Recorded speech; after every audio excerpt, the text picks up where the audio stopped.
Oh, my heart is pounding, louder than thunder, louder than Jesus. I close my eyes and see her eyes shooting sparks. A witch can kill with a look, but then I see it like a match flare up inside her eyes, like she recognized me, like she knew me forever. And then her eyes go deep as wells and fill up with some kind of sadness. She recognized me, and I recognized her too. She looked at me and knew me all my life.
About shoes, just while we're on the subject of shoes, we're going to be doing a lot of dance rehearsal in the PAC 150, which is the freestanding building over there. Some of you have not been in it. It is our Black Blacks Theater, and we just, as a theater department, took it back from a shared space with dance and music, and last semester we put a Marley down on the floor. And when we decided to decide what we're going to do with it this semester moving forward, Ron said, well, the floor underneath you're probably not going to want to expose until we have, I don't know how much money in the budget and to replace the floor. So we decided to leave the Marley on. What that means to you guys is when you come in with your street shoes, you take your shoes off, just like we did last semester, for those of you in the show, and then you bring your dance shoes, or your show shoes with you.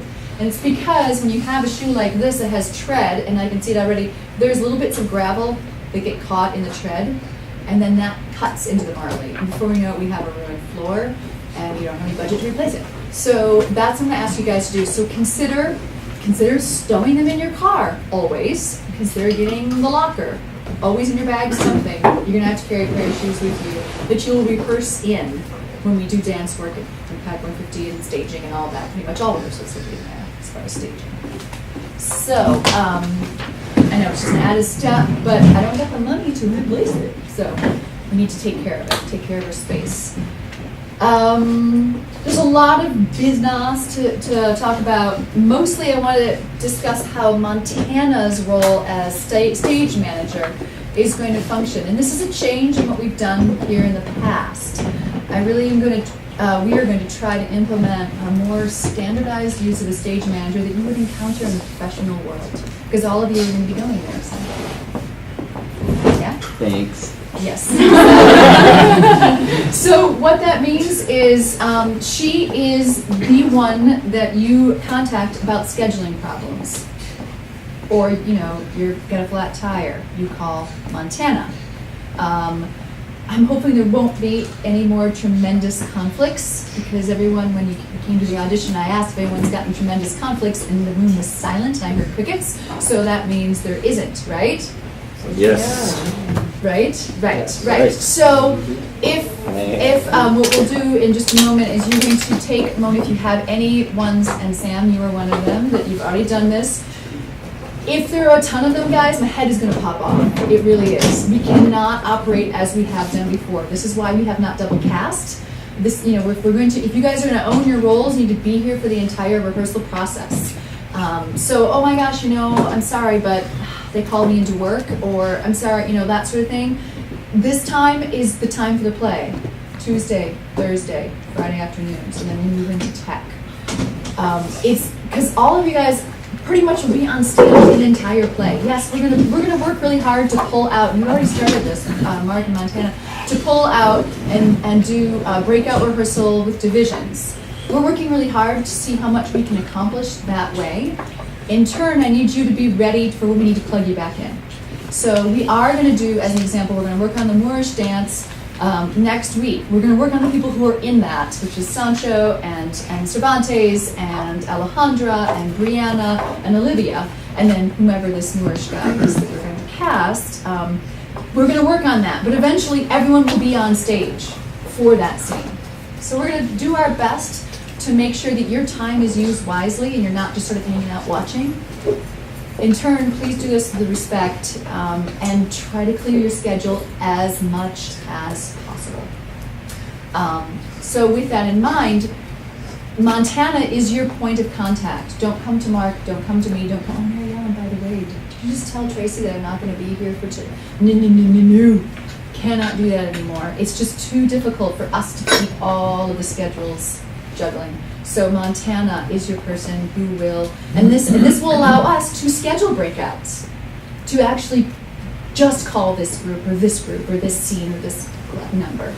Does this make sense? Because she is the mother of the woman you want to marry, right? So that stake there, that high stake of, I gotta make this is gonna be, I'm gonna charm her and everything's gonna be awesome. Right? Because I'm gonna win. Yes, I am. And she's going to love me. And then down that route.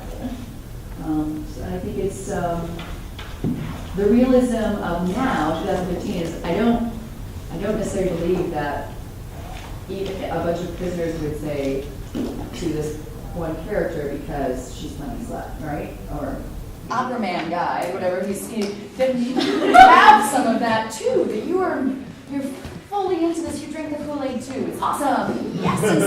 And the last one is just real. Yes. Okay. And you're into it. We're gonna do it one more time. Tell a story, a more direct story, and sort of we've been building, which has, as an example, earlier on, your reluctance to play this story. So there may, in this case, it may not be your turn to have the reluctance. It will probably be other people who have that reluctance. But I want to tell that story. So we're adding some more of that layering in.